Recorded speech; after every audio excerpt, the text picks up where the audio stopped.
All right, we should be live any moment, pal. All right, we should be live. We are live, pal. Here we go. Pal, we'll let people file in here as we begin the stream. I just want to firstly ask how you doing, pal. Wow, what an event! I'm good, pal.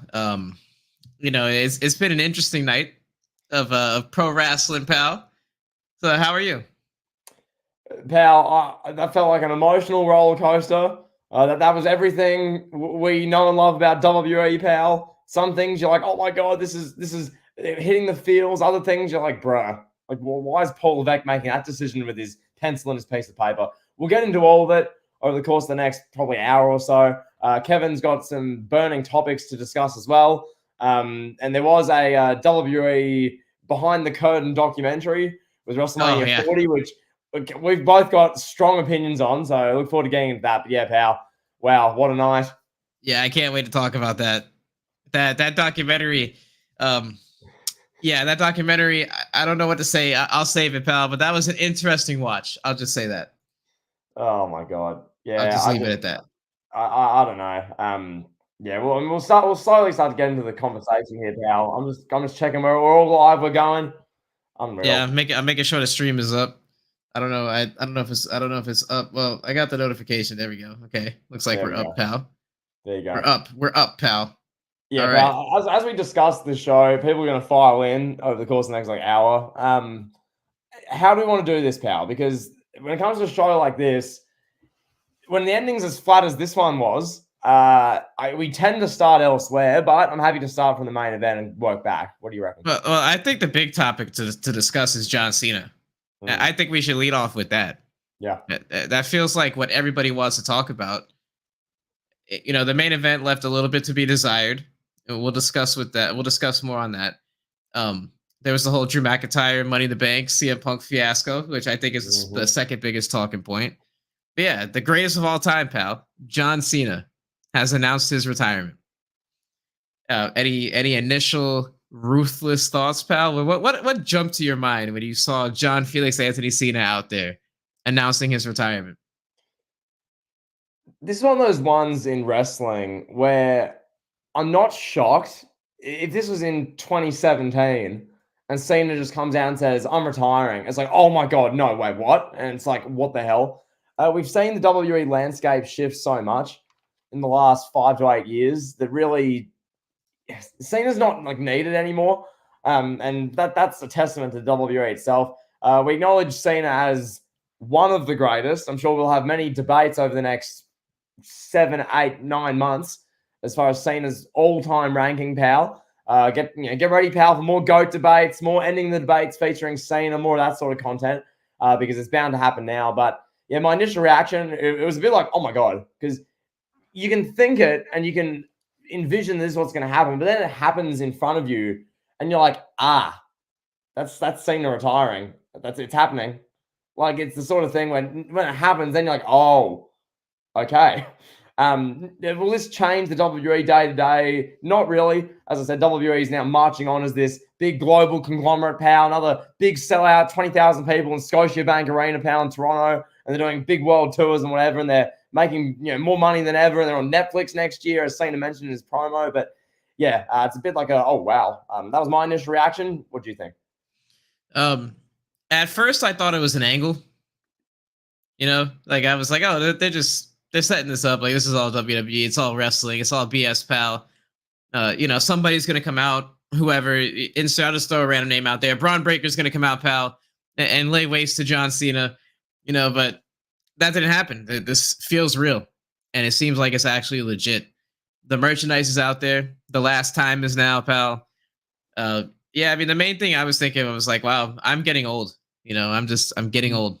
My childhood is retiring, and that was the talk on Twitter. Like, this is a mainstream topic, pal. This is what mainstream average people are talking about on social media. People are like, man, I grew up watching this guy. Like, no, I don't want to see Cena go. We don't want to let go of the nostalgia. We don't want to see John Cena walk away. He still looks like John Cena. He's like 48 years old, whatever he is, 47, 46 years old. He still looks like John Cena, talks like John Cena. And it feels like he has a lot left in the tank, a lot to give. But I will say this: Cena's most recent performances have left a little bit to be desired, particularly that match with Austin Theory at WrestleMania 39. So the only thing I will say is I want to see John Cena have a memorable run. I don't want to see Cena go in there jobbing to some mid Carter that's not even on pay per views anymore. A year later, a year and like 4 months later, he's not even on pay per views. He's not even on Raw or SmackDown, hardly ever. Yeah, I want to see Cena wrestle maybe Punk again, maybe Orton one more time. I want to see something out of this, and yeah, I mean, I'm definitely gonna make it a goal to be at WrestleMania next year. I want to see John Cena's last match. I want to be there. I want to experience that in Vegas. No, absolutely. That'd be sick. Yeah, from a Cena point of view now, my mind shifts to, and we'll have these discussions many times over the next 6 to 8 months. What is the last match? Who is the last opponent? What does it look like? Some threw the name out there. Yes, Cena versus CM Punk is the last match. For me, I think it should be against a guy like Seth Rollins in a similar way to when you had Ric Flair and Shawn Michaels. Something similar to that. Like just like a farewell, last hurrah match for one of the greatest of all time. Where he ranks is subjective to you. Personally, I have him Mount Rushmore, as should most people. Besides the people who just think Cena killed wrestling, which it wasn't Cena, it was Vince McMahon, a lot of things that surrounded that. But nonetheless, pal, yeah, it's a massive day for wrestling in that regard. This greatly overshadows whatever happened to Money in the Bank tonight, as we're going to get to later. This is John Cena, yeah. Everyone knows John Cena. This isn't a emerging star. This isn't a guy who's trying to break out in wrestling. This was the guy in wrestling for 15 years. From about the mid 2000s through until the late 2010s, this was the star of wrestling. And now he's officially retired, or retiring. Sorry, he's announced the farewell tour on the press conference, pal, as we speak. He's answering questions and giving some more clarity on that. So it's pretty crazy. Well, this is a pretty significant day in the history of what we do. This is John Cena. I'm happy he can go out in a way that like isn't just how the Undertaker did for his last couple of years and have just horrible dud matches in Saudi for blood money and stuff like that. This is more. There's more dignity to this. You can tell the merchandise. He's still in his 40s. He's not like he's like nearly 60 doing the Hogan, Ric Flair, Hulkamania tour in Perth, Western Australia. As they're 65 years old, rolling around bleeding in front of the West Australian audience. This is going to be a lot better with Cena. So, yeah, pal, I can't wait to see what they do. For you, I'll ask you, do you have any early names or any early things you really want to see? Because if you're going to be at WrestleMania in Las Vegas, pal, what would you envision as like the final last hurrah of Cena? What do you envision, pal? Cena versus Corbin, Cena versus Theory? Oh my God. Yeah, Cena versus Rollins that's a good shout out. A lot of people want to see Cena and Orton have their WrestleMania match that many people thought they should have had one-on-one at WrestleMania 24. It's kind of remarkable that such an all-time great feud never did have a one-on-one WrestleMania match. So I wouldn't mind that. I wouldn't be against it. I do think Cena Rollins. I feel like that might be the way to go right now. Just thinking about it, like 9 or so months out, that just feels like the match right there. That feels like a big money, like just a great like in-ring quality match. I don't know. Cena versus Drew McIntyre wouldn't be that bad either. I wouldn't mind that. I kind of lean away from the nostalgia. Cena Orton, Cena Punk, like we've seen that so many times. I kind of lean away from that at WrestleMania. I would like to see maybe not, Cena Rollins isn't fresh. We saw that at SummerSlam. Or even a young guy, even like a Braun Breaker, pal, or a Carmelo Hayes. I'm up for that too. I think McIntyre is a great option. I know a lot of people. I mean, you mentioned their names just then. Will say like Mello Hayes or Braun Breaker. I'm sick of seeing Cena put over the next young star guys. I'm sick of that. I want to see Cena execute like his political power backstage. I want to see him bury everybody on this run, beat everybody, have him beat Cody clean. I don't care, pal. It wouldn't matter. Like it doesn't matter, bro. You lose to John Cena his retirement tour. It won't affect anybody. Well, I mean, a guy like Solo Sikoa has no aura, pin Cody tonight. So, I mean, we'll discuss that later. But, yeah, Cena, I think it should be McIntyre. I think McIntyre is the perfect guy as this version of him now. McIntyre can just say a bunch of negative stuff about Cena, rinse Cena in promos. Cena can stand up for himself to the nation, hustle, loyalty, and respect. And McIntyre can beat him at WrestleMania, and they can do a fitting send-off, pal. You got Cena puts the armbands in the ring, pal. He takes off all his clothes. He puts them in the ring, pal. It's like the Oscars, pal. He walks off, covering himself, pal. He's waving at the audience. God. Nah, kidding. Yeah, we get to see the emotional farewell, pal. Nikki Bella in the front row, pal. There'll be a 73-page documentary commentary. Nah, kidding, pal. Yeah, John Laurinaitis in the second row. Kidding. Should be really good. Great stuff. I just wonder, we'll see a headline the Hall of Fame next year. I think so. I think he has to. I think. I mean, you give him his own wing. You know, you give him the John Cena wing, pal. I reckon what you do is say, okay, Cena's going in the Hall of Fame. So John Cena's, he's the headlining first ballot Hall of Fame inductee. And the Warrior Award is just going to be renamed the Cena Award. Yes. All right. Cena is the face of humanitarianism, the face of the good about World Wrestling Entertainment, WWE, not Jim Hellwig, as Kevin's videos on the Wrestling Uncovered channel go into. Not Jim Hellwig. It is John Felix Anthony Cena. He is and was and still is and will be a beacon for good, a beacon for hope in the community with his 73-page documents and his Total Divas appearances. John Cena is the greatest of all time. Absolutely. All right, pal. So now let's talk about the actual Money in the Bank show that we witnessed, that we saw transpire, pal. So do you want to start from the jump? You want to start from the first match and work our way backwards?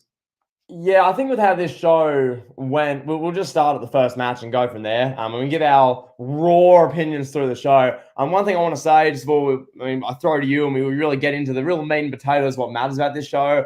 This is very off topic, very random. I just got to mention it. I tuned into the kickoff show tonight for the first time since WrestleMania. So I'm sitting there. I'm like, okay, what are they going to do for me? You got Big E here who I feel for Big E, honestly. He should be in these matches. He should be competing. It's so sad what happened to Big E with his neck. Just want to say that. That's in all seriousness. That's a separate thing. Wade Barrett, he's such a good company guy, pal. You got Wade Barrett, who's a 45-year-old, jacked, 6'5" Brit in a suit, and he's interacting with the interview or the person, the lady, I forget her name, who's on the panel. The chat will probably know, and he's going on about how.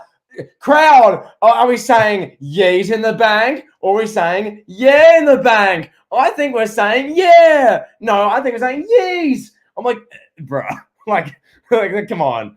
Some of the stuff I'm a bit like, bro, this is a 45-year-old British man who's 6'6". What am I watching here? But nonetheless, that is irrelevant to pretty much everything. Kevin, Money in the Bank 2024, kick us off. So, the first match, was the men's Money in the Bank, and it kind of gave away for what we did see during the world title match. Kind of gave it away by having this match go on first, which is fine, whatever. I thought this match was all right. I don't really say there was anything really that I was like, oh my god, aside from the sunset flip that Andrade did to Melo Hayes. I mean, that was an incredible OMG spot. Other than that, I'm struggling.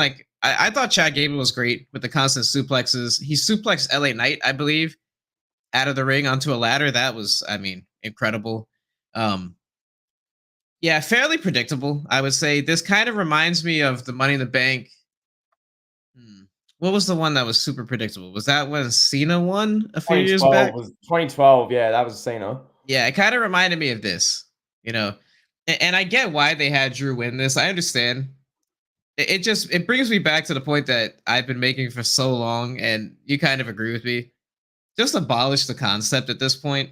I really don't think I genuinely don't think there's any need for Money in the Bank at this stage. They could bring back any of the pay-per-views from WCW, WWE in the 2000s. Just bring back the Great American Bash or something. I genuinely don't think we need this as a concept anymore. It was fun. It had its prime. We were gifted so many great moments. The heist of the century, Dolph Ziggler's cash in, Edge's cash in on Cena, just to name a few.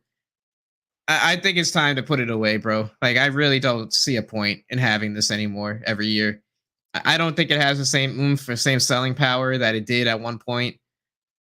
I don't know. I mean, it was great to see what we did see later on, but McIntyre winning and then cashing in the same night and then losing to further a story, it's not pointless because it makes the story. It helps further the story with Punk and McIntyre, but it's just a means to an end. And yeah, I mean, we had Priest win at WrestleMania to justify the briefcase concept. So now we're at a stage. Yeah, that's the only thing I can say. Just get rid of it, bro. Like we don't need it. I don't think the bumps that these wrestlers feel like the need to put themselves through in these matches, so for the men and the women, this covers both of them. I don't think the bumps they're putting themselves through and have to do every year for this concept is worth it at all. Some of those bumps tonight, and firstly, shout out to the talent who'd put themselves through these. Yeah. Because some of those can cause almost lifelong injuries, addiction to painkillers. Like the bumps they took tonight, some of them are just like, whew, you know, a few of them. And I mean, the men and the women equally. Like, it wasn't like, oh, the men's match had all the extreme bumps. The women's one, as we'll get to shortly, was nuts as well. Some of the stuff they did towards the end was ridiculous. It's not worth it. For this, like for what we got tonight and what we continue to get with the Money in the Bank, but for the men, and we talked about this in the preview, pal, you looked at it on paper and said, okay, there's really like three people who can win this. Either you do Jey Uso wins it, it becomes Yeet in the bank, they make a diamond plated briefcase. You got Jey Uso coming out with like a handle on the briefcase with the diamonds going, yeet, yeet, and he's doing stuff like, you know, cameos on hip-hop videos of the briefcase, and it's got jewels on it. That's one option, but would Jey Uso, who would he cash in on? How would you do that? Would Jey cash in on Cody? Like, you know, like that, not really. Then who else? Oh, yeah, there's the Drew McIntyre thing, you know, which they end up doing tonight, as we saw, where Drew McIntyre ends up getting the win. There was no CM Punk involvement in the Money in the Bank match itself. And then Drew cashes in that night and is unsuccessful. So, as you said, that adds to that story. Sure, no doubt about that. But that Punk and McIntyre feud didn't need this. Right. If you know what I'm saying. Like, this feud would have been just as good if this didn't happen. Now they're just throwing Money in the Bank at this and just added, I guess, an extra dimension. Sure, it'll be an extra kink, an extra 2-minute segment in the Superkick Studios video about this feud that comes out in a year's time. Sure.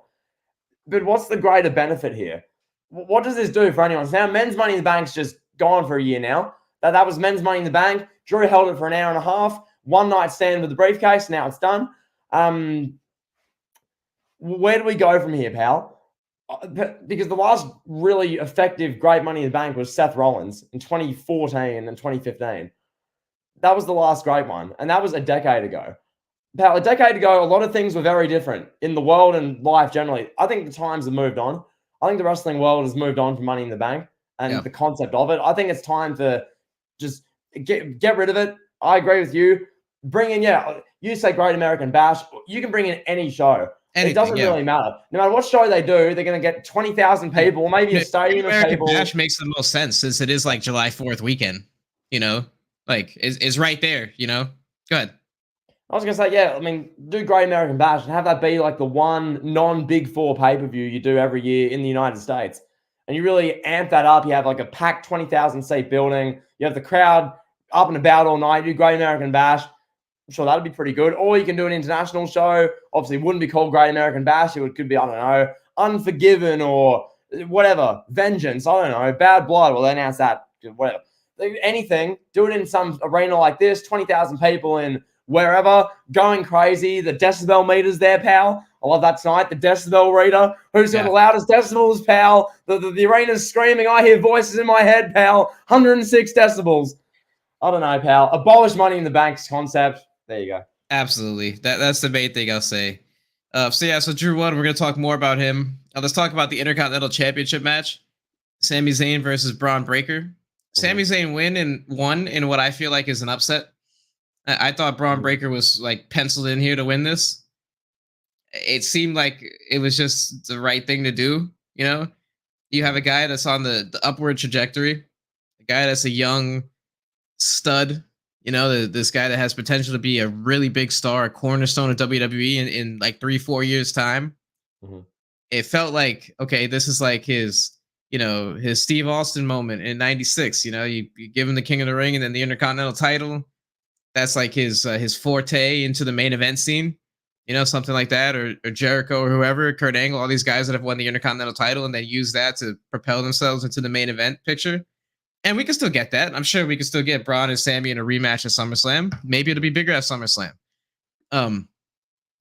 I just think if you're showing this to a casual fan, right? Somebody who doesn't watch wrestling ever, maybe they watch WrestleMania every year. Maybe they watch WrestleMania and the Royal Rumble. They see some clips on TikTok every once in a while of wrestling. If you're showing this to someone like that, they're going to look at Braun Breaker and Sami Zayn and they're going to say, okay, Braun Breaker, like, he should kill this guy. Like, there's no reason at all for, like, why Sami Zayn should win this, Yeah.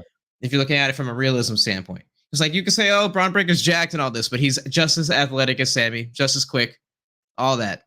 It's tough to sell to the average person. And Sami Zayn, I mean, he's a 4-time Intercontinental champion. He main evented WrestleMania last year. Did he need to beat Braun Breaker? Does he need to bury Braun Breaker and end his push, pal? I'd be sarcastic, but no, it felt like it was the right time. If this happens in August at SummerSlam, I don't think it adds that much extra like barbecue sauce to it, that much extra oomph to it, just having Braun Breaker win at a different pay-per-view. And pal, I think this leads to a bigger discussion because, I mean, this was the Intercontinental Championship, and as most of us saw, as you're discussing, Braun Breaker did not win the title. Many, myself included, were just of the belief, okay, Breaker, just crown him here, have the big moment. The crowd is, I mean, they might have been lukewarm because it's in Canada. That might have been the reason they didn't have Braun win, because they're in Canada. Maybe the reaction wouldn't have been that great. Would have been a bunch of Sami Zayn fans being like, whatever, and Braun would have held the title. I guess maybe that's why Paul Levesque did it. I don't know. What I do want to discuss, like, generally speaking, not to just dismiss Money in the Bank, because we're still going to discuss more on Money in the Bank in a minute, but heading out of this show into SummerSlam, I have a lot of questions that are going to need answering probably on Raw and SmackDown this week, because Money in the Bank, in my opinion, didn't do a great job of trying to sell me on SummerSlam, because I'm looking at SummerSlam now and they're going to do Priest versus Gunther for the World Heavyweight title. You'd presume Solo Sikoa versus Cody Rhodes. Yeah. For the big, like the big championship in wrestling. You're going to do probably Braun Breaker and Sami Zayn in a rematch again. And obviously, yes, you'll probably do LA Knight, Logan Paul, but I'm specifically talking about the title matches here. But the main match is Punk and Drew at SummerSlam. That's going to be the big match that the show is built around. Okay. But I'm just looking at these world title matches, especially, and even this Sami Zayn Braun Breaker match going, is that it for SummerSlam? Because what SummerSlam should be was Braun Breaker, winning tonight, marching into SummerSlam and taking on whoever. Maybe Sami Zayn's like, I'm going to do like a, if I don't win the title, I'll never have another shot challenging for it again. And we're going to do it inside a steel cage. Like a stipulation, I say, title match where you can like officially like even like further coronate Braun Breaker as that guy. Like, he wins tonight, then at SummerSlam, he really asserts that dominance, has a big, great match against Sami Zayn, and you're like, okay, Braun Breaker is that guy. He's officially arrived. That's what I thought they'd do. Instead, it's going to be another month of Braun Breaker squashing people, spearing Sami Zayn, him acting all mad, and then he might win it at SummerSlam, pal. Ooh, I don't know. It's long-term storytelling, pal, I guess, sure. It's not all the time I'm a fan of it. I didn't like this. Like, when Sami Zayn won, I was like, really? Yeah, me too. I was deflated, honestly. I was like, okay. Yeah. Go ahead. Yeah, it's like how it's like Sami Zayn's a good hand. Yeah, we know he had a great storyline with the Bloodline 2022, early 2023. Yep. He main evented WrestleMania 39 night one. Yep. He dethroned Gunther at WrestleMania 40, and whether that was the right or wrong decision remains to be seen. But all this stuff Sami Zayn's done. We know how great Sami Zayn is, not to take anything away from him. But it's just like, really, does he need, is this a win that his CV would benefit from? No. Is this a win that Braun Breaker's CV would benefit from in his stock? Yes. Didn't pull the trigger tonight. Is what it is. Hopefully Paul Levesque apologizes to the fans on Monday Night Raw. He walks out in front of the whole audience and says, Jimmy, I am sorry. I failed. Oh my God. All right.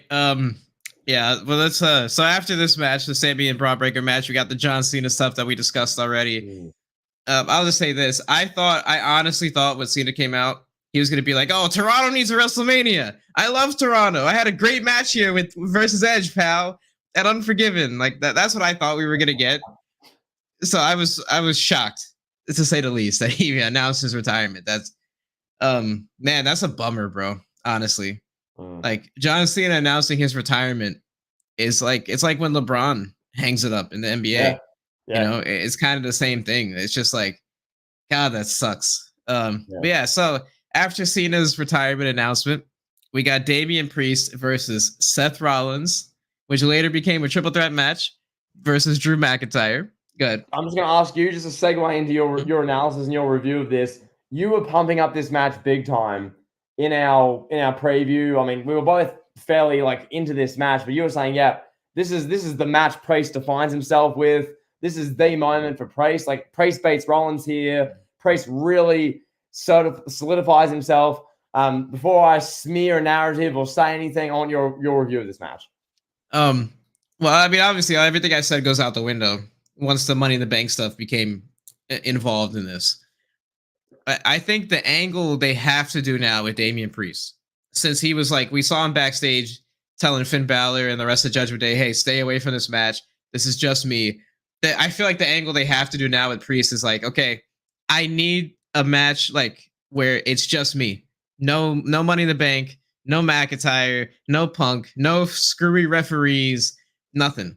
You know, like I think he has to be upset that McIntyre cashed in and Punk and all that. You know, I don't see where else they go with it from here with Priest. You know, it has to be like him and Gunther, like, oh, this is a straight up like wrestling match, pal. Because you know Gunther's a big like, I like wrestling. I'm a true wrestler. You know, I'm not into entertainment. You know, now to analyze the match, to give my analysis on the match, it's you know, it was I'm thinking about how to phrase this. It was just to add to the theme of the anticlimactic nature of this show. You know, like yes, McIntyre and Punk advanced their story. We could have had Punk jump McIntyre on Raw on Monday night. You know, that this was unnecessary to have them involved in this pay-per-view match. It was completely unnecessary. And we already spoke about it with abolishing the Money in the Bank briefcase concept. You easily do it on Raw. You have McIntyre come out, cut a promo on Raw. Oh, you know, I put Phil in the hospital again, pal. I injured him again. Oh, Phil's music hits. Oh, where's Phil? Oh my God, where's Phil? Phil, the lights go out. Phil's in the ring. Phil beats up McIntyre, and boom, we advance the storyline that way. You know, they didn't need to ruin a world heavyweight championship match with this. Like, I'm not gonna say nonsense, but with this story, it didn't need to be ruined. You know, if you want to make Priest as a top guy, you want to solidify him, you have him beat Rollins clean. Rollins has done it all. Rollins has main evented WrestleManias. Rollins is the biggest cash in the history of Money in the Bank. Seth Rollins is a made guy. Priest beating him will do nothing to Rollins. It will only just make Priest more credible when he goes in there versus Gunther at SummerSlam. So I was disappointed, really. I was disappointed in this match, to say the least. What I do have to say on a positive note, Seth Rollins is now officially a made guy. Rollins has found that thing that makes him stick out. You know, we always knew Rollins had the it factor. He just had a hard time finding the gimmick, the persona, the entrance, the whole package, you know. We know he could go in the ring, he could cut promos, he has the aura, but he was just missing the character and the entrance, and now he has that. Rollins is a made guy now. It's like week in, week out, he looks like a top 25 guy. Back then, when we were watching wrestling in the 2010s, the mid 2010s, it was like, okay, Rollins is great for like 7 months, and then we get 6 months of the man's man, or him being lost in the shuffle, not having any personality, getting outshined by Triple H in promos. Now he's a guy. Now he's an official like top 20 guy. You know, he comes out like, this is a great superstar, one of the building blocks of the company. He's found it. There was a lot to digest and unpack with this World Heavyweight title match. I guess I'll start by saying, in the grand scheme of it all, this match, Seth Rollins, Damian Priest, and what they ended up doing with CM Punk, Drew McIntyre, what did this really do to benefit anyone involved? Because everyone's already very invested in McIntyre and Punk. Everyone's already invested in that, wanting to see that desperate to see their match, their trilogy, their whatever WWE does with that. Hopefully starts at SummerSlam. Everyone's already invested in that. So it didn't change the investment level in that. Seth Rollins, he lost the match ultimately because of all the stuff that happened with the cash in from Drew and the Punk stuff and whatever. Rollins lost. So I wondered to myself, okay, now where to for Rollins? What does Rollins do now? And then I wondered to myself, okay, Damian Priest. This whole match, all I wanted to see was a performance from Priest, a match from Priest that made me go, yeah, that's, I take back what I said, where some people in the comments of our Elite Heat video saying I'm a big Priest hater. I just wanted to see something from Priest because really I've seen two things from Priest. I've seen a WrestleMania 40 cash-in that was a fantastic moment, and I've seen the Bad Bunny match from Backlash 2023. Those things I've seen, I thought, yeah, that guy, he is sick. He's really good. Elsewhere, this title reign is not doing anything for him because WWE is using Damian Priest's world title run to further CM Punk versus Drew McIntyre. It's happened now 2 straight PLE events. And Damian Priest deserves better. I'll say that. I'll be upfront with that because I'll drink to that. This should be the breakthrough title run that makes you go, okay, yeah, Cena's retiring and WWE's moved on from that guy. And yeah, Roman's going to come back soon, but he's sort of out of the picture. Now we've got Cody. Now we've got Priest. And they're trying to make Gunther. And we got all these other top guys now. Priest should be right up there, ascending up that way. But instead, it's just, Punk and Drew, pal. Like, Punk and Drew can do Punk and Drew outside of Damian Priest's lane. Damian Priest can be the best he can be without Drew McIntyre and Punk's riffraff getting involved. Okay, I'm watching this match, and the match ended, and obviously there was the bit of a botch where Damian Priest apparently got a concussion or he got knocked around, and the referee sort of hit the 3 count, but he didn't, and then he was like, 2, and the crowd was like, what was that? I'm watching at home, like, something's gone wrong here. I don't know. Priest retains. Could that have been McIntyre's cue? Could they have like missed hitting McIntyre's entrance music with that too? That's always possible. Could have been. So yeah, you look at that, and now the facts of the case, as you say, McIntyre and Punk needs to be happening at SummerSlam, and that should be main eventing SummerSlam, I'd imagine, unless they're going to do Cody versus the Cole main eventing a Roman return. Yeah, that's got to main it. Yeah, the title has to main event.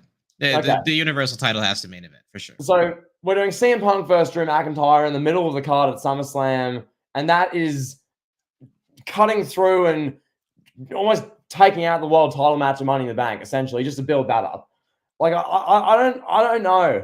I'm not fully sold. And now what we're getting, pal, is a world championship match at SummerSlam. As of right this moment, for me, pal, July 7th at 1:04 p.m. For you, it's nearly midnight. 11:05 p.m.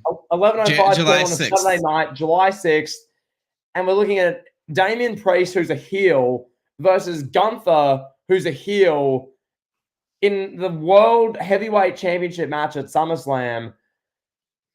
Who do I cheer for? Why should I want to see either of them win? What's Gunther done to deserve a world title run? What's Priest done so far in this reign to justify me wanting to see him continue?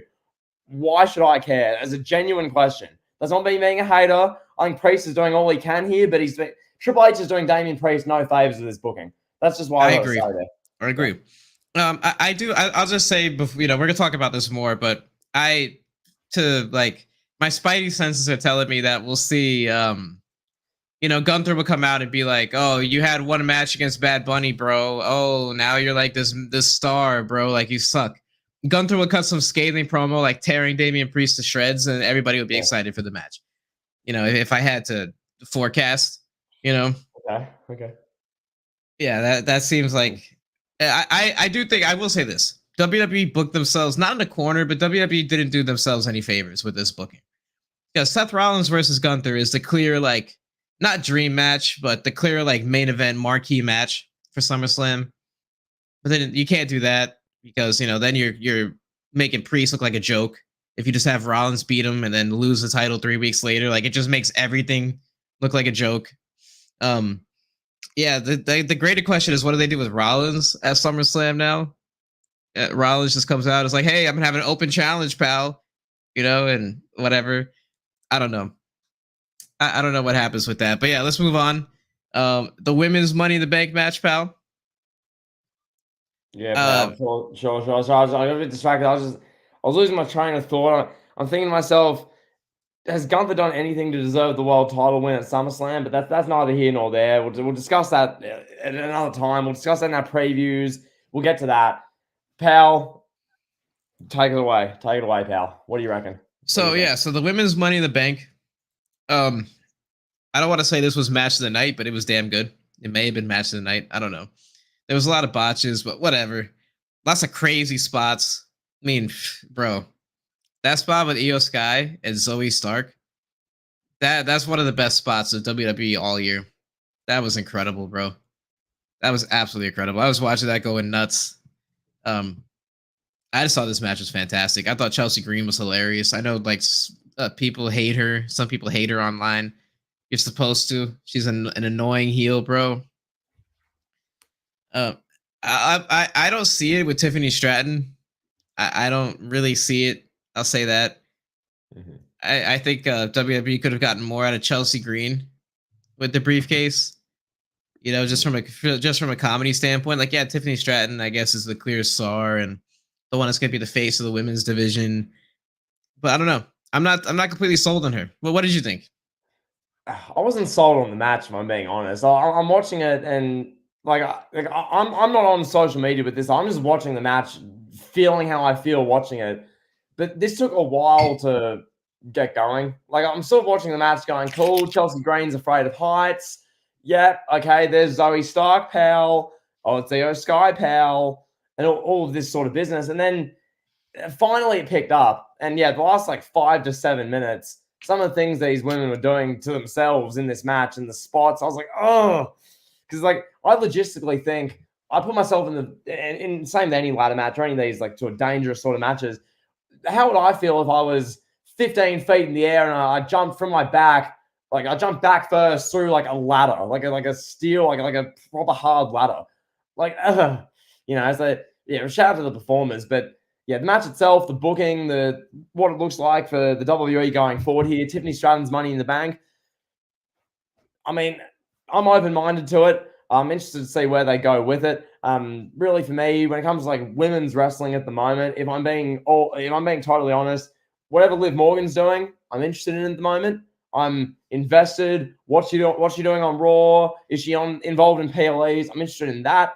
For the women's titles, besides Liv Morgan's one, for the other women's title and everything they're doing on SmackDown at the moment, I'm a bit like, I'm not sold. So whether Tiffany Stratton doing something and maybe winning a title or contending, or I don't know, she's Mrs. Money in the Bank, pal, Tiffy in the Bank, pal. Sure. Maybe we gave our thoughts on the Money in the Bank concept about half an hour ago. I think the concept just needs to go generally. So hopefully, yeah, Tiffany wins the title, has a great run. She's the next big female star for 15 years, sure. But the concept itself, these women and the men and everyone involved in this is taking years off their career and life doing these spots, and the concept's not even very good. So that needs to be looked at, but nonetheless. I agree. I couldn't agree more. Yeah, other than that, I think we pretty much covered everything that there is to talk about in regards to this. Like, I'm not going to be doing backflips when Tiffany Stratton cashes in on Bayley in 3 months. I just don't I don't forecast myself caring that much, to be frank, you know, and it's WWE's booking. You know, I mean, Tiffany Stratton is, she has all the tools, pal. You know, athleticism. She has the look, the charisma. Her interaction with Trish Stratus was pretty good after the match. You know, I wasn't like, oh my god, whoa, she burned Trish, owned her, pal. It wasn't like a Drew McIntyre own on CM Punk or anything like that. But it was cool. It was fine. You know. All right, pal. Do you want to talk main event now? I think it's that time. I'm itching to talk about this, pal. Yes. Did you know, pal, Paul Levesque himself, triple Paul Levesque H, had to clear Jacob Fatu his visa at immigration, pal? No, pal, I found this main event, it's going to get a lot of, I guess, controversy and a lot of negative opinion because of the ending, because of how they end the show with Solo Sikoa. And I'll just cut right to the chase of the ending, and we'll discuss everything we feel from there. Solo Sikoa pins Cody Rhodes. That's the big sort of, oh, wow. And the show ends, not with Roman Reigns marching down and attacking Sikoa or anything like that, or Paul Heyman up in the rafters warning you, my tribal chief's coming for you, and nothing like that. The show ends with Sikoa's Bloodline 2.0 just there, and it goes off the air. Guys, press conference time. Hear what Cena wants to do in 6 months' time, guys. That was the ending to the show, which, considering I thought they had the Priest and Rollins match go in the middle of the show because they were planning something even bigger in the main event, I thought that's what the word was. So to see the main event and the ending we got, look, the match was solid. Kevin Owens was fantastic in this match. Randy Orton, I love hearing the whole arena screaming his theme song. I think that's awesome to see. Cody's the face of the company. From the Bloodline's point of view, I'm the same as most people. Solo Sikoa, I'm just not sold on. I think that Paul Heyman is doing so much for Solo. That MSG segment has done a lot to get Solo some more genuine reaction, genuine heat, which is good. But yeah, I mean, Jacob Fatu is going to be like one of the next big stars of WWE and wrestling for the next 10 years. I'm not sold on the other members as of right yet. They do nothing for me. But yeah, pal, what were your thoughts on the ending, pal? You're watching this. It's 11 p.m. or 10 p.m., whatever. 10 p.m. It's going off the air, pal. What do you feel as you see the Money in the Bank logo and we cut off the air? I was waiting for like that big moment. Like I was waiting for something to happen, and then it just ended up being it, like you said. Solo celebrating, Michael Cole saying, "Oh, what's Cena gonna talk about now on the press conference?" Like I was waiting for something to happen, and it never really happened. that was literally what I was thinking. I'm a Solo Sikoa defender. I'm a Solo Sikoa guy, so I'm gonna defend Solo Sikoa. Okay, I'm gonna defend him. Yes, Jacob Fatu outshines him. I'm not going to be ignorant here. Jacob Fatu easily outshines him. Like it's not even close. I do think WWE, they have to do something with Solo Sikoa. He beat John Cena, and he's been the guy. He's been around. Jacob Fatu and Tama Tonga and Tonga Loa have not been around. So they have to do something with Solo Sikoa. And I do think that he's gonna shine when Roman Reigns comes back. I think we're gonna see the best of Solo Sikoa. I think that's gonna be still a pretty good feud. As far as him beating Cody, oof, that's just awful. That was rough. That was rough. That was just. All right, Chris Phoenix, bro. WWE is not real. A losing streak does not matter. Solo Sikoa can lose. He could go 0 for 105, and the one match he wins could be for the WWE title. Who cares? It's wrestling, bro. Would it be great? No, it would not be great, but it could happen. Regardless. But my point being is that Solo can get hot, and he can turn into a big star, and he can change the way we think about him. And that losing streak does not matter. You and I have joked about this several times. Go ahead. I'm going to put my tinfoil hat on for a second. Do you think the decision to have Cody Rhodes pinned clean by Solo Sikoa only mere days after the Behind the Curtain WrestleMania 40 documentary came out, which made The Rock look objectively terrible, made The Rock look like a politician? Hold on, we're going to talk about that. Hold on, we're going to talk about that. Save it, pal. Save it. I will. We're going to go into more detail shortly, but just a preview of that. Do you think Cody being pinned clean by Solo Sikoa, of all people, the auralist Solo Sikoa, mere days after that, do you think that has anything to do with The Rock or Brian Gurewitz or any political strings being pulled there? Because I saw the feedback, and I know you did too. People saying the Rock is just. We'll get to that. But yeah, we'll get to it. I find it strange. Cody's getting pinned clean now. It felt very obscure. I don't know why Cody lost this match being pinned clean. And the thing I want to add in as well. I mean, you touch on it. We all watched it. When the show goes off the air with, you're seeing shots of Sikoa, Tama Tonga, you got Jacob Fatu, but they're really zooming in on Sikoa, and all Michael Cole's yelling, Cena! What's Cena going to say at the press conference? Cena! It felt like Raw from 2012, Raw from 2014. No matter what's going on, no matter what we're getting on TV, it's all about Cena. But nonetheless, pal, Solo Sikoa, he pins Cody Rhodes clean. I know, pal, I know you say, yeah, Solo could lose every match for 5 years, but because he pins Cena or because he wins the world title, it's wrestling, pal. Who cares?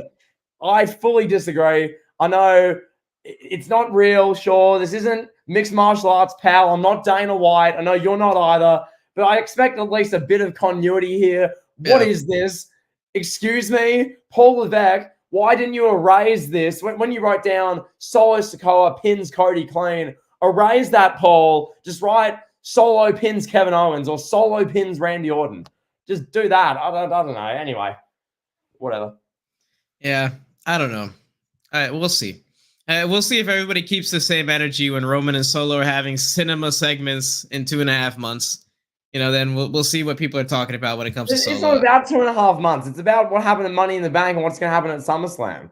And this is the thing which I just say on Triple H's booking. This isn't so much about what you said, but we all watched, as we're going to get to in more detail in a moment, the behind the curtain WrestleMania 40 thing. And Triple H makes it clear. I looked at WrestleMania the next year and booked backwards. I believe a lot of the SummerSlam card right now is suffering because Triple H is looking to WrestleMania 41 and booking backwards. And now we're going to get Solo Sikoa versus Cody Rhodes. And okay, yeah, Roman's going to come back and it'll be a great moment, but Solo versus Cody Rhodes now? No, thank you. I don't need to see that. No, thanks. Can we not do something better? Can we not do Cody versus Randy Orton? Oh, but pal, that's written down on a piece of paper for next April. But what about right now? Think about what are you doing at the moment? Not like you don't need to do everything. We don't do Cody versus The Rock next week on Raw. I'm not saying that. I'm just saying we need to at least give something good for SummerSlam, something good for Money in the Bank, because we're watching Money in the Bank go off the air with Aurelus Sikoa pinning the face of the company for no reason. Oh, but pal, they're setting up a SummerSlam match. We don't want to see the SummerSlam match. No, thank you, Paul. I'm not against it. I'm not against Solo versus Cody, pal. I have to be somebody's got to be devil's advocate here. I'm not against it, honestly. Like it's not the end of the world. Like I would love to see Cody versus Orton. I'd love to see it too, but whatever, pal. It is what it is. We're getting Cody versus Solo. What can we do about it? Is complaining about it going to change anything, pal? I'm reacting to Always Talk Wrestling's comment in the chat. Oh, I know. Yeah, that's a great comment. We went from Rock versus Cody to Solo versus Cody. That's like going from Gucci to Costco's. That's funny. It's actually true as well. Am I gonna lose sleep over this, pal? I'd be up awake at night, 2:30 a.m. panicking because Solo Sikoa and the 34-year-old actor playing the Solo Sikoa person on TV gets this opportunity at SummerSlam versus the next John Cena. Am I going to lose sleep? No. Am I super invested in their SummerSlam match? I mean, not really. Do I prefer... That said, though, in all fairness, do I prefer Cody being involved in this to Cody running around facing Logan Paul for no reason, pal, in May? This is better. Objectively. It is. Yeah. I will not be a hypocrite here. I was saying 2 months ago, just get Cody involved with the bloodline somehow, regardless of how you do it. So must be said there. But yeah, this is a Costco's version of Rock versus Cody, pal. So there you go. There it is, pal. So yeah, so we're gonna get Cody versus Solo, and then Roman's music is gonna hit after whatever. Like he's just gonna step in the ring and like Solo, pal, back down, bro. And Solo's just gonna leave. Like yeah, and then that's gonna be the match, pal. And 3 minutes into the match, they're gonna tie up. Cody and Solo are gonna tie up, and then Roman's music's gonna hit. He's gonna be like, all right, bro, go ahead. That's the end of the pay-per-view, pal. Yeah, he's going to run down with the Roman in the Bank political chest briefcase and cash in, pal. And we're going to have 20 minutes of Roman Reigns. Or pal, the other thing we could get, we're just forecasting what this looks like. Solo, he spends 20 minutes, Samoan spiking Cody for 20 straight minutes. That's the match. Cody gets no offense in, pal. Sikoa's just hitting a million Samoan spikes. His arm gets tired. He just keeps spiking Cody. And then you hear Sierra Hotel, India, Echo, Lima, Delta. Everyone's like, is that Dean Ambrose, John? Dean Ambrose. It's Dean Ambrose, John. Oh, my God. And then you hear Roman Reigns. All right, pal. Now that we've talked about Money in the Bank 2024, I have to ask you a serious question. Very serious. Look me dead in the eyes, pal, in the camera. Pal, is Drew McIntyre working out with The Rock?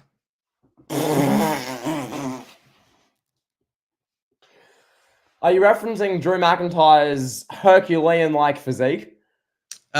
Yes, I am. Yeah, it looks like he's been hitting the gym with Dwayne, pal. I mean, we saw Dwayne post on Instagram when McIntyre re-signed with WWE.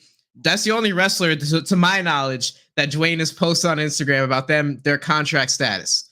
Only wrestler to my knowledge. So now McIntyre is working out with The Rock, I presume. And I mean, McIntyre looks yoked to the freaking gills, pal. And he's like 39, you know. So, yeah, he's working out with The Rock, pal. You must be hating, pal. You don't appreciate hard work in the gym.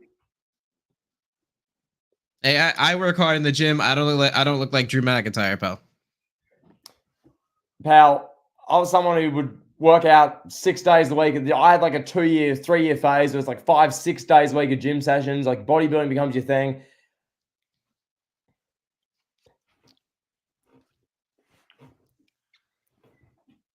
Well, McIntyre's physique, pal. Yeah, is he visiting the same nutritionist that The Rock visits? Pal, it's called protein Zoa pancakes. Anyway, pal, speaking And of The Rock, Terramana tequila, pal. Good. Pal, let's just put a bow on the Money in the Bank portion here. Yep. Money in the Bank 2024. 1 or 2-part question. Firstly, the more straightforward part, what would you rate the show out of 10? And 2, what is, in your eyes, going to be the legacy of this event? I just want to shout out Ray Jr. for telling me that people in the entertainment industry use steroids. I had no idea. Thank you, Ray. Thank you for the beacon of knowledge, pal. Baseball players use steroids, right? I had no idea. I'm enlightened. Thank you, Ray Jr. Appreciate you, pal, for that just unbelievable wealth of knowledge, pal. Never heard of it, pal. Never heard of steroids. Thank you, pal, for introducing me to that concept. So yeah, overall, 6 out of 10. I would give it, or 5.5 maybe. Money in the Bank. I wouldn't say it's like a super weak show. You know, I mean, Payback last year is like my go-to for just boring, auraless shows, pal. Yeah, I mean, Money in the Bank, you know, it is what it is. Go ahead, pal. And what was your second question? I apologize. So I asked about rating, which I give this show I'm going to be nice. I'm going to be extra wholesome, pal, and rate it a 6.5 out of 10 because Michael Cole said holy bleep and he actually swore on the show, which I want to say, Michael Cole, how far off is he from Jim Ross for being considered the greatest commentator of all time? How far is he off? Because for a long time, I said it's Jim Ross and Cole wasn't even in the same room as Jim Ross. Yep. But over the last really 2 to 3 years, especially, Cole's come into his own more and more, and everyone now just loves him. Cole's getting close to Jim Ross, and especially Jim Ross's rapid decline in AEW. Jim Ross has had a Joe Biden-like decline in All Elite Wrestling. So man. It must be said, pal. Wow. That's a very off-kilter way of saying I give the show a 6.5 because of some good Cole commentary. Second part of the question. What was your legacy in the opinion of this show? What do you think about Money in the Bank's legacy? Oh, it's Cena announcing his retirement. That's the only thing this show is going to be remembered for. The only thing. Unless Tiffany Stratton goes on to be like a multi-time Hall of Famer. She's in there for a faction she created and as an individual star, and she gets a wing for like this all-time 5.5-star classic match at WrestleMania. Other than that, yeah, it's going to be remembered for Cena's announcing his retirement. That's it, bro. That's the only thing. Pretty much, yeah. That's all this show is. Honestly, and this isn't just me being, trying to be like a smart aleck or whatever. I reckon give it 6 weeks. So once we're like, in the build to bash to Berlin, pal, whatever. And you ask me, what happened to Money in the Bank? I'll say, okay, Cena announced the retirement. And then I'll go blank.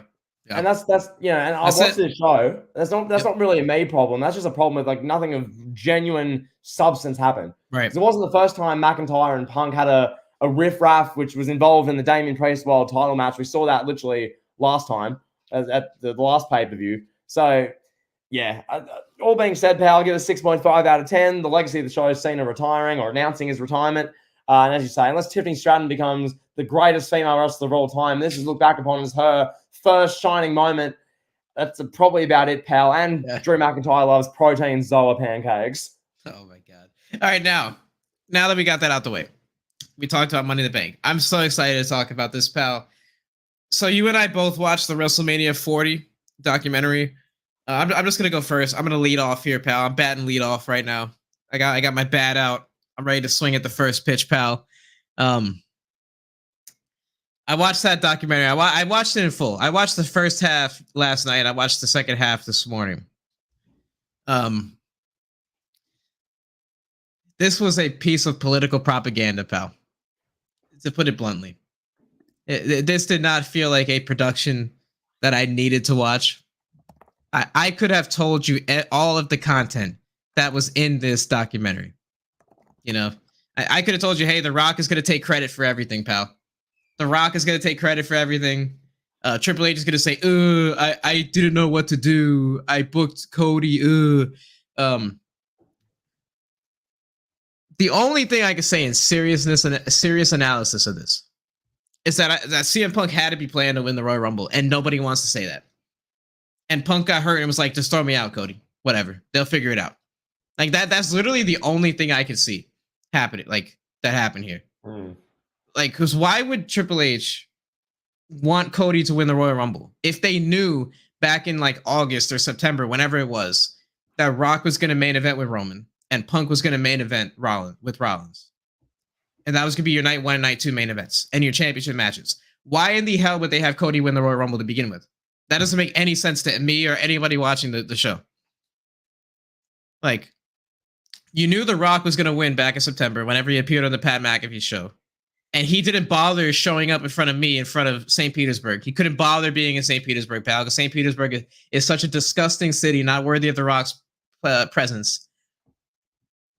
Why have Cody win? Why? Why have Cody win and point at Roman Reigns if you know The Rock and Roman Reigns is going to be the WrestleMania match? It's ridiculous, bro. And it's a hit to The Rock's legacy in a lot of ways. Like, The Rock thinks we're all stupid as fans. Like we believe that The Rock wants to do what's best for the company. Like, we're supposed to believe that, you know?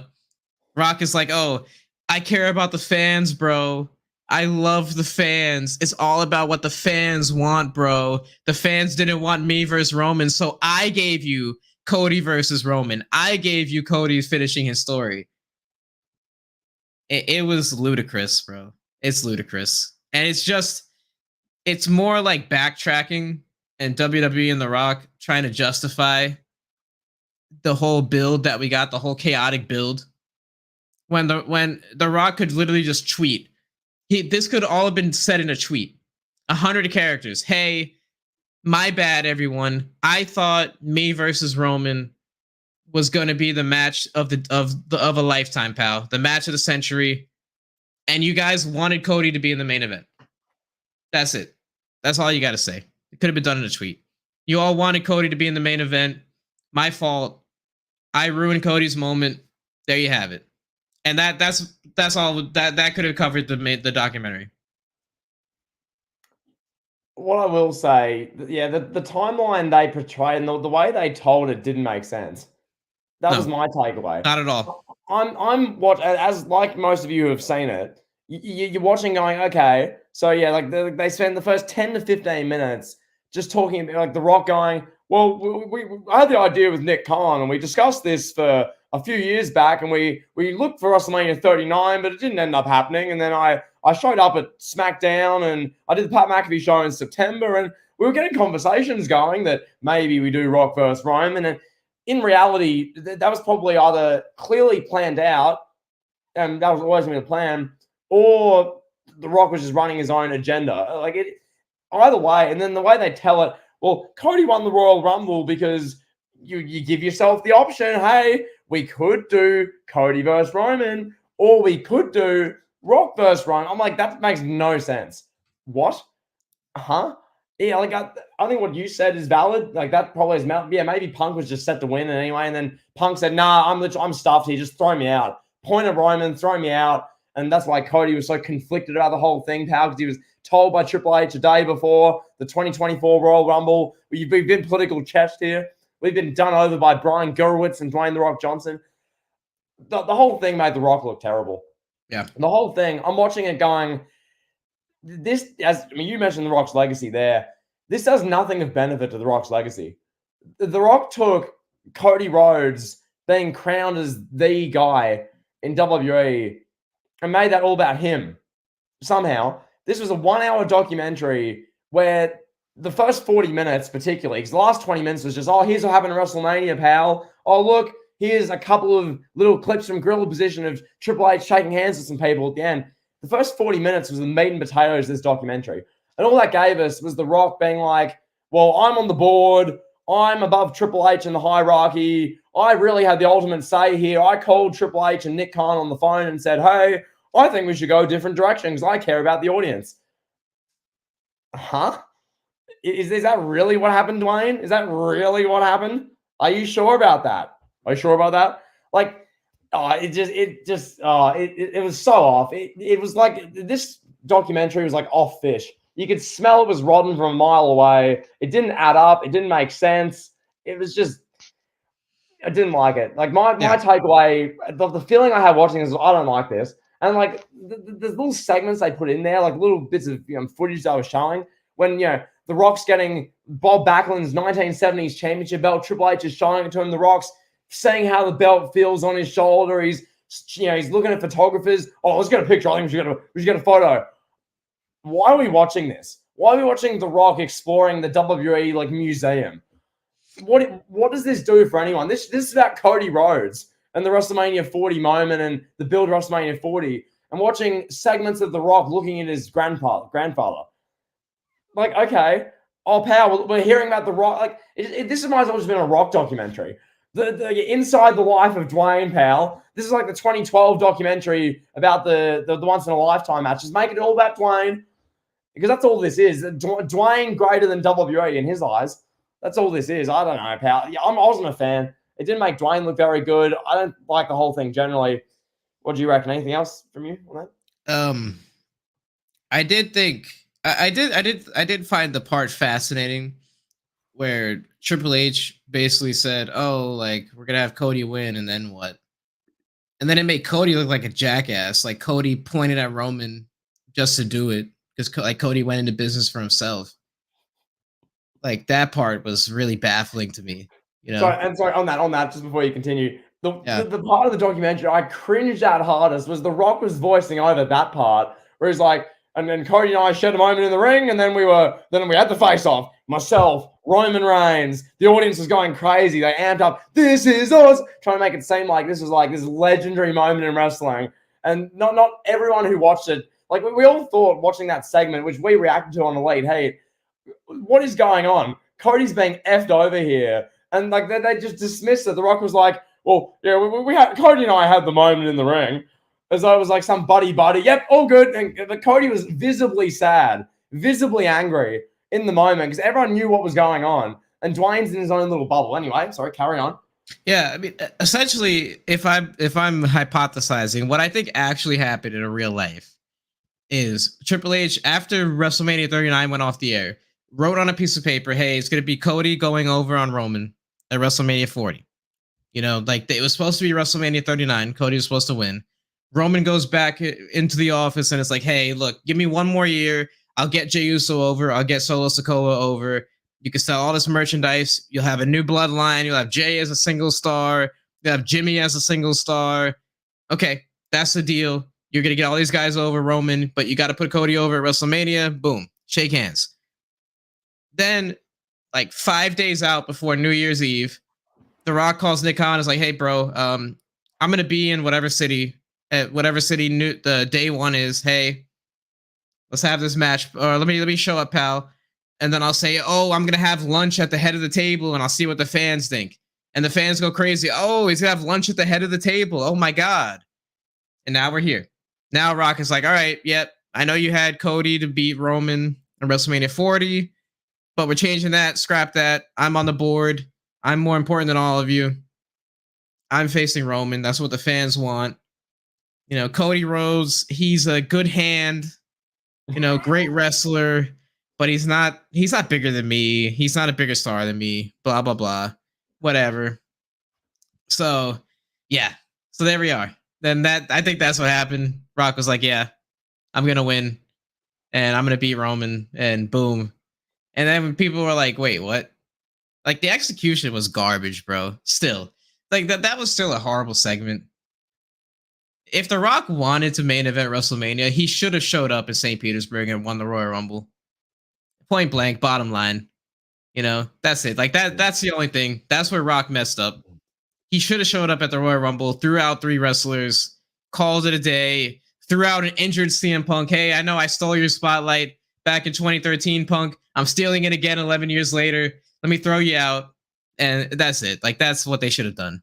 You know, Rock should have just been there at Royal Rumble. That segment made everybody look like a goof. It made Cody look like a baby. He gave up his spot. It made Rock look like an egomaniac. And the documentary did nothing for Roman. Roman's just like, yeah, I'm here, pal. I love making storylines. I love wrestling. My family loves wrestling. I'm here, pal. Like, Roman took a back seat to Dwayne in every aspect. Yeah, Roman was an afterthought in this. And the only, I guess, grand scheme of it all theory I have, which is similar to what you said, my belief in this whole thing, and obviously they wouldn't say this in the documentary because this would like destroy the narrative for like everyone. I believe sometime in late 2022, very beginning of 2023, before WrestleMania 39, Rock and Roman said we're going to have our match at WrestleMania 40. I believe they figured that out, and then Roman went to Triple H and Paul Heyman went to Triple H, as you said. When Cody was initially ridden to win at WrestleMania 39, Roman's like, hey, hold on. X, Y, and Z, we can do all these things. We're going to make so much money. We can get my cousins over. Cody has a year to prove himself, really spin that.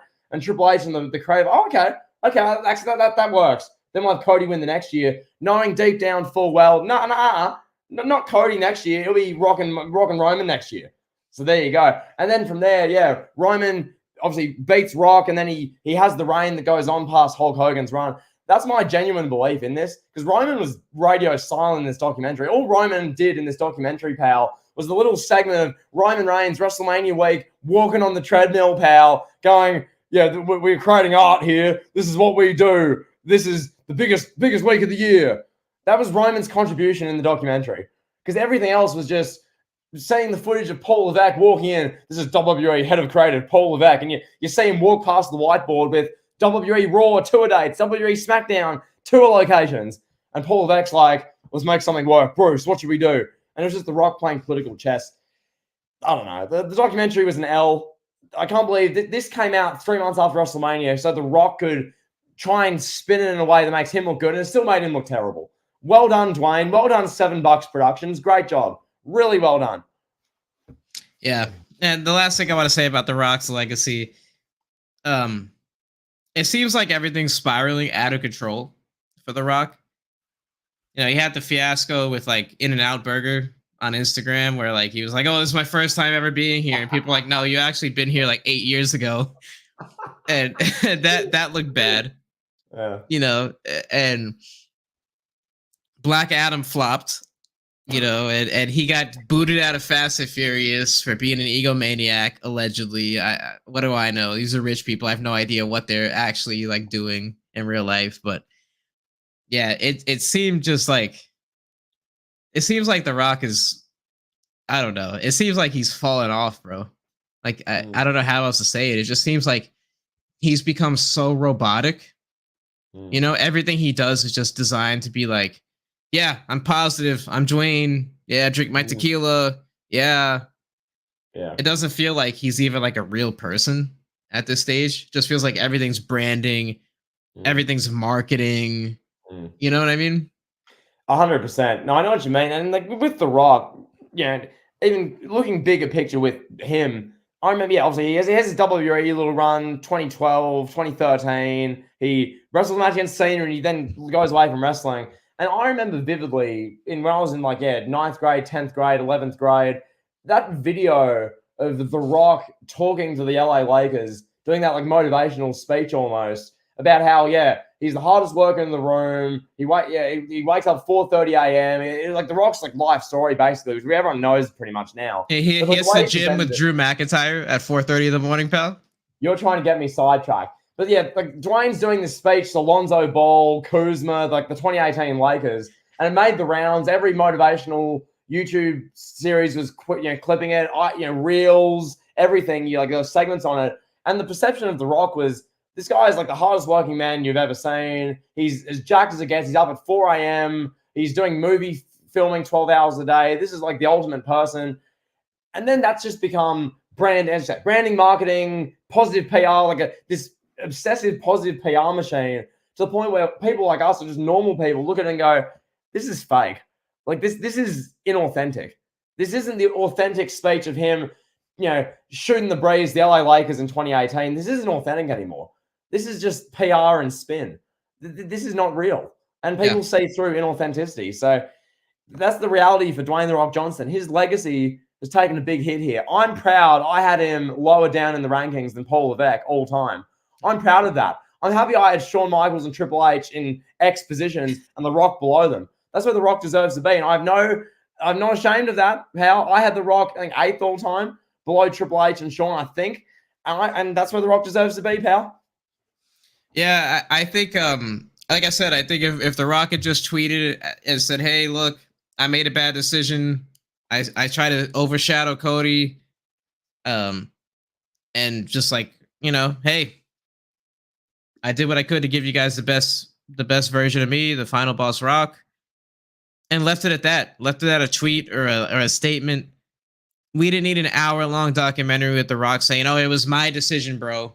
I allowed Cody to finish his story. Like, he said, I'm the reason you had the happy moment. Yeah. You know why you're all happy at WrestleMania and everyone looks back on the WrestleMania 40 last ending sequence and Cody winning and everyone positively reflects on that? All that was because of me.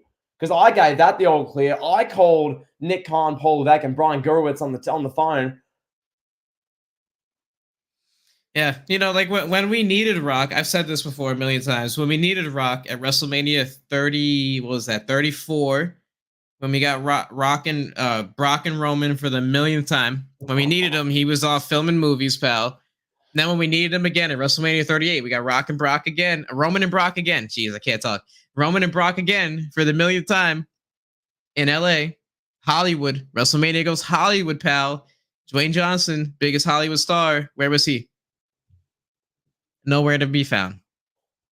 And now he decides to come back at the moment when Cody is at his hottest and everybody wants to see Cody win the championship.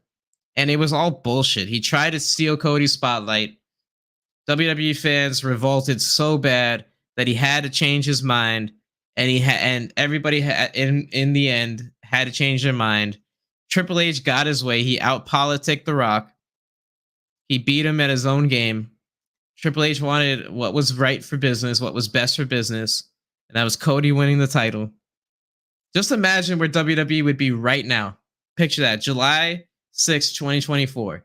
If WrestleMania 40 goes off the air with Roman spearing The Rock, and The Rock and Roman crying in the middle of the ring, confetti, The Rock's family, Roman's family, all in the middle of the ring celebrating. Imagine where we'd be right now. We were just complaining about this Money in the Bank show. Whatever. I'll take Solo beating Cody any day over what the hell we would be getting if WrestleMania 40 went off the air with Rock and Roman crying while confetti is falling down on them. As The Rock is like, yeah, you're my tribal chief. You're my champion, pal. That's about all. Yeah. Mic drop. Nailed it. Yep. Bang on. Yeah, but you've covered that. That was the WWE WrestleMania 40 behind the curtain documentary. That was the truth about the WrestleMania 40 behind the curtain documentary. What WWE really wanted to tell you about The Rock. And Kevin's nailed it. Hopefully I've contributed something, pal, and given my authentic opinion, pal. Hopefully the audience can detect authenticity from us, because they can't from Dwayne "The Rock" Johnson, that's for sure. So there you have it, pal. Anything else you want to go through here, pal, while we're still live, pal? Oh, yeah. I Always Talk Wrestling just commented and said, didn't The Rock want to beat Roman? Imagine where we'd be if The Rock beat Roman at WrestleMania 40. Imagine where we'd be. Imagine that. Just imagine. If The Rock beat Roman Reigns. If the build for WrestleMania 40 was, okay, we're going to have a press conference, Rock and Roman face off, everybody's booing. The next 8 weeks ensues, and we get The Rock cutting promos, calling Roman a bitch. Roman cutting promos saying, hey, Rock, your grandma's a bitch, or whatever, you know, like whatever we be getting. And then WrestleMania 40 goes off the air with Rock Bottom, People's Elbow, 1, 2, 3. And The Rock, The Rock brings the championship to like the next movie premiere? Like his UFC movie that he's working on? Pal, I'm just thinking, because I went to Elimination Chamber. I would have been in the middle of the build to that, where the WWE were trucking through, if that were to be what they do. I would have all we would have done at the press conference, at walking along the streets of Perth, or the streets of Burstwood, Western Australia, pal, in the Optus Stadium. All we would have been doing at the show, pre-show, during the main show, hijacking matches. We want Cody. Cody's been screwed. F you, Rocky. Rocky sucks. You know. Yeah. All right, pal. Well, yeah. I guess that's it. We've talked about everything. Dwayne The Rock Johnson, everything Money in the Bank 2024. Any last words, pal, before I end the stream? Pal, it's going to be an emotional ride to SummerSlam, pal. WWE, as they roar into Cleveland, pal, presenting Summerfest. I can't wait, pal. This is going to be driven with our big-time world title matches, both of which belong on free-to-air TV. Solo and Cody, Priest and Gunther. Come on. Can't wait, pal. Come on. All right. That's it. We'll talk to you guys later. Peace.